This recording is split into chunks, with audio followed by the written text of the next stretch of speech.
হইল যে আমরা যেভাবে ধর্ম পালন করতেছি এই ধর্ম পালন আমাদের মুক্তির দ্বার প্রান্তে নিয়ে যেতে পারবে না অবশ্যই। তাই আপনারা মনে রাখবেন, সিয়াম আগে না, আগে সিয়াম করতে গেলে সর্বপ্রথম সালাত, তারপরে যাকাত, তারপরে ইফতার, তারপরে সেহরি, তারপরে কদর, তারপরে চিরকাল সিয়াম তথা আত্মসংযম।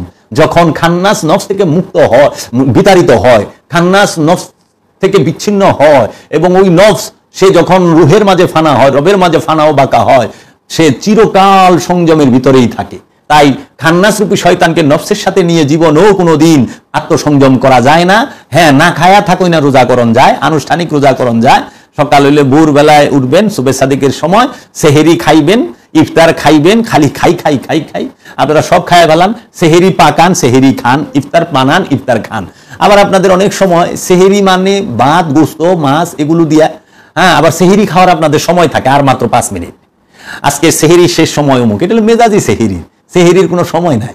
হ্যাঁ, আবার ইফতার যেটা হাকিকি, আপনারা ইফতার পুরা ভাঙা কয়েক, আজকে ইফতারটা না পুরা গেছে গা, ইফতারে বুড়া বানায়, বুট পুরা ফেলায়, আজকে ইফতারের বুটটা সিদ্ধ হয় নাই, ইফতারে লবণ বেশি হয়ে গেছে রে, আজকে ইফতারটা ভাও হয় নাই।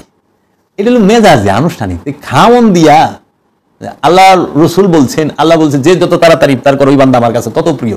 এখন তাড়াতাড়ি যদি এই খাবারের সাথে ইফতারের সম্পর্ক থাকতো তাহলে তো দুপুরবেলা কিংবা সকাল ভোরে খাবার গেছেন, সকালে ইফতার করার লাগবে। এইটা কখনোই আনুষ্ঠানিক রোজার সাথে যায় না। এটাই খান্নাস মুক্তির। যে নফস, যে মানুষ যত তাড়াতাড়ি তার নিজে থেকে, তার নফস থেকে খান্নাস রূপী শয়তানকে ছিন্ন করতে পারে, তারাই দিতে পারে, সে আল্লাহর কাছে তত প্রিয় তার বান্দা, তার আশেক, তার প্রেমিক। তাই আমরা যেন হাকিকি ইফতার করতে পারি, আমরা যেন এই ছোলা মুড়ি বুট এই বেদাতি ইফতারের মধ্যে পড়া না থাকি। হ্যাঁ, বেদাত তাকেই বলে যা রসুলের জমানায় এবং সাহাবার জমানায় ছিল না, এবং রসুলও করেন নাই, সাহাবাও করেন নাই।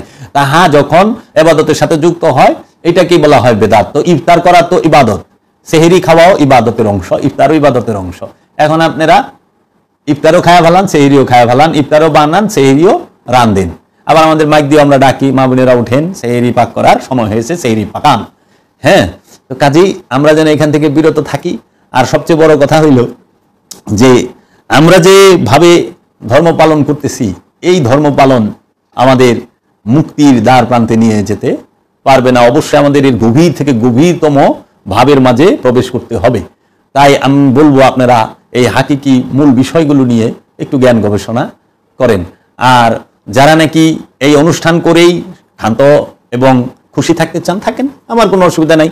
আমি আপনাদেরকে এটুকু বলে রাখি, আমি কখনোই অনুষ্ঠানের বিরোধী নই, রূপকের বিরোধী নই। আমার প্রচেষ্টাটা হইল মূল বিষয়টাকে আপনাদের সামনে তুলে ধরা।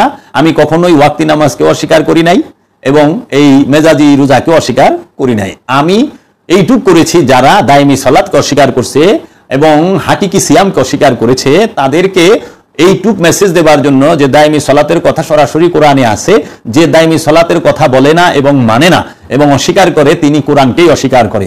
আর কোরআনুল কারিমেই বলা আছে সূরা মায়েদার মধ্যে, যারা কোরআন মতে ফায়সালা দেয় না, কোরআন মতে বিচার করে না, তারাই কাফের এবং জালিম এবং মুশরিক।